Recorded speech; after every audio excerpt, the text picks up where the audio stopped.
राधे राधे दोस्तों, आप सभी का स्वागत है मेरे YouTube चैनल में। आज हम कार्तिक महात्मा का अध्याय 31वां श्रवण करेंगे।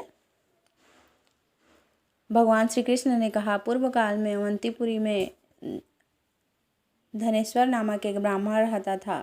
वह रस, चमड़ा और कंबल आदि का व्यापार करता था। वह वैश्यगामी और मद्यपान आदि बुरे कर्मों में लिप्त रहता था। चूँकि वह दिन रात पाप में रत रहता था, इसलिए वह व्यापार करने नगर नगर घूमता था। एक दिन वह क्रय विक्रय के कार्य में घूमता हुआ महिष्मतिपुरी में जा पहुंचा, जो राजा महिष ने बसाई थी। वहां पापनाशिनी नर्मदा सदैव शोभा पाती है।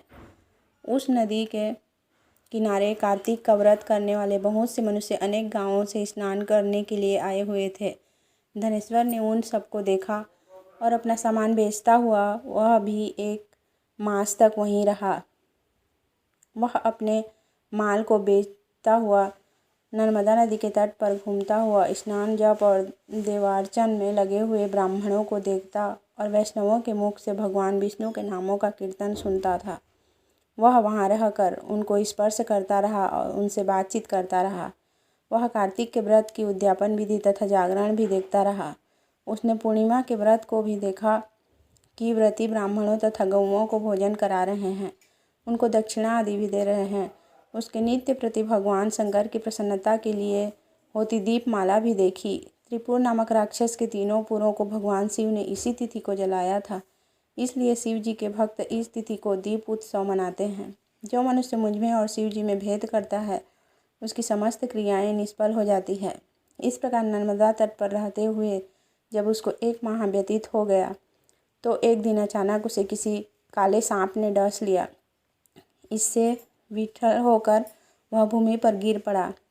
उसकी यह दशा देखकर वहाँ के दयालु भक्तों ने उसे चारों ओर से घेर लिया और उसके मुंह पर तुलसी दल मिश्रित जल के छींटे देने लगे। जब उसके प्राण निकल गए, तब यमदूतों ने आकर उसे बांध लिया और कोड़े बरसाते हुए उसे यमपुरी ले गए। उसे देखकर चित्रगुप्त ने यमराज से कहा, इसने बाल्य अवस्था से लेकर आज तक केवल बुरे कार्य ही किए हैं।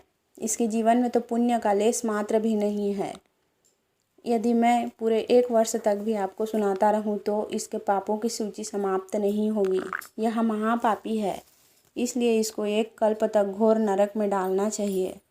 चित्रगुप्त की बात सुनकर यमराज ने कुपित होकर कालनेमी के समान अपना भयंकर रूप दिखाते हुए अपने अनुचरों को आज्ञा देते हुए कहा, हे प्रेत सेनापतियों, इस दुष्ट को मुगदरों से मारते हुए कुंभीपाक नरक में डाल दो।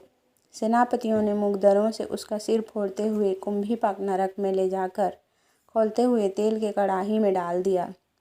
प्रेत सेनापति ने उसे जैसे ही तेल के कढ़ाई में डाला, वैसे ही वहाँ का कुंड शीतल हो गया। ठीक उसी प्रकार जिस प्रकार पूर्व काल में प्रहलाद जी को डालने से दैत्यों की जलाई हुई आग ठंडी हो गई थी। यह विचित्र घटना देखकर प्रेत सेनापति यमराज के पास गए और उनसे सारा वृतांत कहा। सारी बात सुनकर यमराज भी आश्चर्यचकित हो गए और इस विषय में पूछताछ करने लगे। उसी समय नारद जी वहां आए और यमराज से कहने लगे, सूर्य नंदन, यह ब्राह्मण नरकों का उपभोग करने योग्य नहीं है। जो मनुष्य पुण्य कर्म करने वालों का दर्शन, स्पर्श और उनके साथ वार्तालाप करता है, वह उनके पुण्य का 6वां अंश प्राप्त कर लेता है। यह धनेश्वर तो 1 मास तक श्रीहरि के कार्तिक व्रत का अनुष्ठान करने वाले असंख्य मनुष्यों के संपर्क में रहा है, अतः यह उन सब के पुण्य अंश का भागी हुआ है। इसको अनिच्छा से पुण्य प्राप्त हुआ है, इसलिए यह यक्ष की योनि में रहे और पाप भोग के रूप में सब नरक का दर्शन मात्र करके ही यम यातना से मुक्त हो जाए। भगवान श्री कृष्ण ने कहा, सत्यभामा, नारद जी के इस प्रकार कहकर चले जाने के पश्चात धनेश्वर को पुण्यात्मा समझते हुए यमराज ने दूतों को उसे नरक दिखाने की आज्ञा दी। 31वां अध्याय संपूर्ण। जय श्री कृष्ण।